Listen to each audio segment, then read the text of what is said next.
నమస్కారం. 2025 వచ్చేసింది కదా. మన గ్యాడ్జెట్స్ అంటే ఫోన్లు, ఇయర్బడ్స్ అన్నీ పవర్ఫుల్ అయ్యాయి. ఛార్జింగ్ టెక్నాలజీలు కూడా మారాయి. అవును. అందుకే పాత పవర్ బ్యాంక్ కొన్నిసార్లు సరిపోకపోవచ్చు. ఈరోజు మనం పవర్ బ్యాంక్ గైడ్ 2025లోకి కొంచెం లోతుగా వెళ్దాం. మంచి ఆలోచన.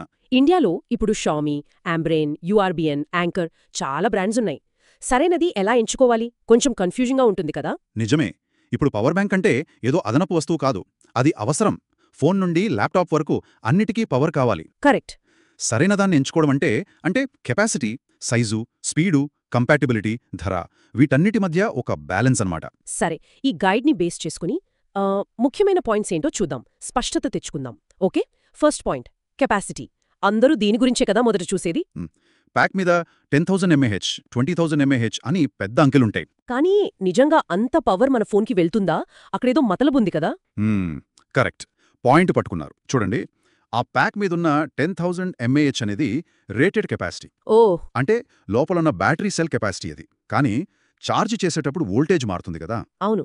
ప్లస్ సర్క్యూట్లో కొంచెం పవర్ లాస్ ఉంటుంది. దీనివల్ల నిజానికి మన డివైస్కి చేరేది సుమారుగా ఓ 60–70% వరకే. అబ్బో, అంటే 10,000 mAh పవర్ బ్యాంక్ కొంటే మనకొచ్చేది 6,000–7,000 mAh అన్నమాట. ఖచ్చితంగా. అంటే ఒక 4,000 mAh ఫోన్ని అది దాదాపు ఒకసారి మహా అయితే ఇంకో సగం సారి ఛార్జ్ చేయగలదు, 2.5 సార్లు కాదు. ఇది చాలా ముఖ్యం. ఈ వాస్తవ సామర్థ్యం గురించి తెలియకపోతే లెక్క తప్పుతుంది. అవును.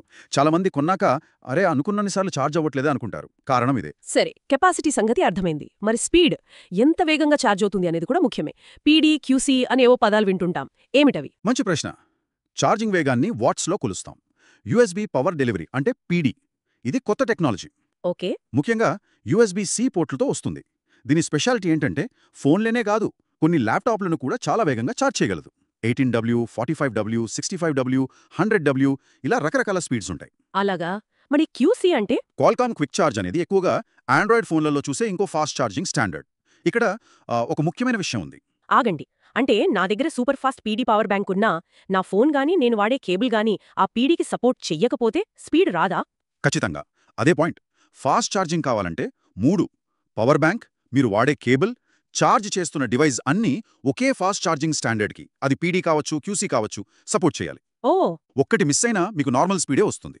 అంత డబ్బు పెట్టి ఫాస్ట్ ఛార్జింగ్ పవర్ బ్యాంక్ కొని లాభం ఉండదు. అర్థమైంది.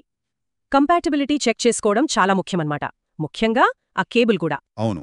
యూఎస్బీ-C పోర్ట్స్ ఉన్న పవర్ బ్యాంక్ తీసుకోవడం ఫ్యూచర్కి మంచిది. సరే, ఇక భద్రత, సేఫ్టీ. పవర్ బ్యాంక్స్ పేలుతున్నాయని అప్పుడప్పుడు వింటుంటాం కదా. ఈ BIS మార్కుంటే సరిపోతుందా? ఇది కూడా చాలా ముఖ్యం. ఇండియాలో అమ్మే ఎలక్ట్రానిక్ వస్తువులకు, ముఖ్యంగా పవర్ బ్యాంకులకు BIS సర్టిఫికేషన్ తప్పనిసరి. ఆ మార్క్ దాని కింద R నెంబర్ ఉందో లేదో ప్యాక్ మీద చూడాలి. ఓకే. ఇది కనీస భద్రతా ప్రమాణాలకు గ్యారంటీ ఇస్తుంది. అంటే బేసిక్ టెస్టులు పాస్ అయ్యాయని అర్థం. కానీ అది మాత్రమే సరిపోదు. మంచి బ్రాండ్స్ అదనపు సేఫ్టీ ఫీచర్స్ కూడా పెడతాయి. అంటే ఓవర్ ఛార్జింగ్ అవ్వకుండా ఆపడం, షార్ట్ సర్క్యూట్ అయితే ప్రొటెక్షన్, టెంపరేచర్ ఎక్కువైతే కంట్రోల్ చేయడం, ఇలాంటివి. అంటే BISతో పాటు ఈ ఎక్స్ట్రా ప్రొటెక్షన్ లేయర్స్ ఉన్నాయో లేదో కూడా చూసుకోవాలి. అవును. యాంకర్ లాంటి కొన్ని బ్రాండ్స్ వాళ్ళ మల్టీ ప్రొటెక్ట్ సిస్టమ్స్ గురించి ప్రత్యేకంగా చెప్తారు. అది ప్లస్ పాయింట్. రైట్. మరి అందరి అవసరాలు ఒకేలా ఉండవు కదా. కొందరు ఎక్కువగా ప్రయాణాలు చేస్తారు, కొందరికి ల్యాప్టాప్ కూడా ఛార్జ్ చేసుకోవాలి. వాటి సంగతేంటి? అవును. ప్రయాణాల విషయానికొస్తే ముఖ్యంగా ఫ్లైట్ జర్నీస్ ఒక రూల్ ఉంది. ఏంటది? 100 వాట్-అవర్ WH కెపాసిటీ కన్నా తక్కువ ఉన్న పవర్ బ్యాంకులనే ఫ్లైట్లో, అది క్యారీ ఆన్ బ్యాగేజ్లో మాత్రమే తీసుకువెళ్ళాలి. చెక్డ్ లగేజ్లో అస్సలు పెట్టకూడదు. ఓ, 100 WH అంటే సుమారు ఎంత mAh ఉంటుంది? అది వోల్టేజ్ని బట్టి మారుతోంది, కానీ సుమారుగా 27,000 mAh లోపు అనమాట. కాబట్టి సాధారణంగా వాడే 10,000 mAh లేదా 20,000 mAh పవర్ బ్యాంకులు ఓకే.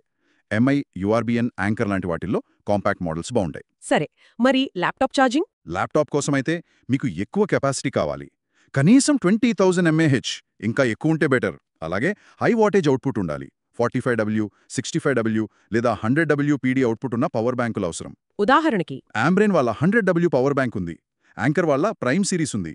అయితే ముందు మీ ల్యాప్టాప్ USB-C పోర్ట్ ద్వారా పీడీ ఛార్జింగ్ని సపోర్ట్ చేస్తుందో లేదో కన్ఫర్మ్ చేసుకోవాలి. అన్ని ల్యాప్టాప్లకు ఆ ఫీచర్ ఉండదు. అది చెక్ చేసుకోవాలి. గైడ్ చూస్తే బడ్జెట్లో మంచి ఆప్షన్స్ కోసం షావమీ, బోట్, ఆంబ్రెన్, యూఆర్బిఎన్, పీట్రాన్ వంటి బ్రాండ్స్ కూడా సూచిస్తున్నారు. అవును. వాళ్ళు మంచి వాల్యూ ఫర్ మనీ ప్రోడక్ట్స్ అందిస్తారు. ఆంబ్రెన్, యూఆర్బిఎన్ లాంటివి మేడ్ ఇన్ ఇండియాని కూడా ప్రమోట్ చేసుకుంటున్నాయి. కాబట్టి మొత్తం మీద చూస్తే సరైన పవర్ బ్యాంక్ ఎంచుకోవడం అనేది మన అవసరాలు, బడ్జెట్పై ఆధారపడి ఉంటుంది. కరెక్ట్. గుర్తుంచుకోవాల్సింది రేటెడ్ కెపాసిటీ, యాక్చువల్ కెపాసిటీ వేరు. ఫాస్ట్ ఛార్జింగ్ కావాలంటే అన్ని డివైజ్లు కంపాటిబుల్గా ఉండాలి. అవును, ఐబెస్ సర్టిఫికేషన్ అనేది బేసిక్ సేఫ్టీ చెక్. దాంతోపాటు అదనపు ఫీచర్లు, బ్రాండ్ రెప్యుటేషన్, వారంటీ కూడా చూడాలి. ఈ బేసిక్స్ తెలిస్తే చాలు, టెక్నాలజీ మారుతున్నా కరెక్ట్ డెసిషన్ తీసుకోవచ్చు. ముగింపుగా శ్రోతలకు ఒక చిన్న ఆలోచన రేకెత్తించే ప్రశ్న. ఇప్పుడు కొన్ని పవర్ బ్యాంకులలో స్మార్ట్ ఫీచర్స్ వస్తున్నాయి కదా, AI power management, app connectivity లాంటివి. భవిష్యత్తులో ఇవి స్టాండర్డ్ అయిపోతాయా లేక ప్రీమియం ఫీచర్గానే మిగిలిపోతాయా? ఆలోచించండి. మళ్ళీ కలుద్దాం.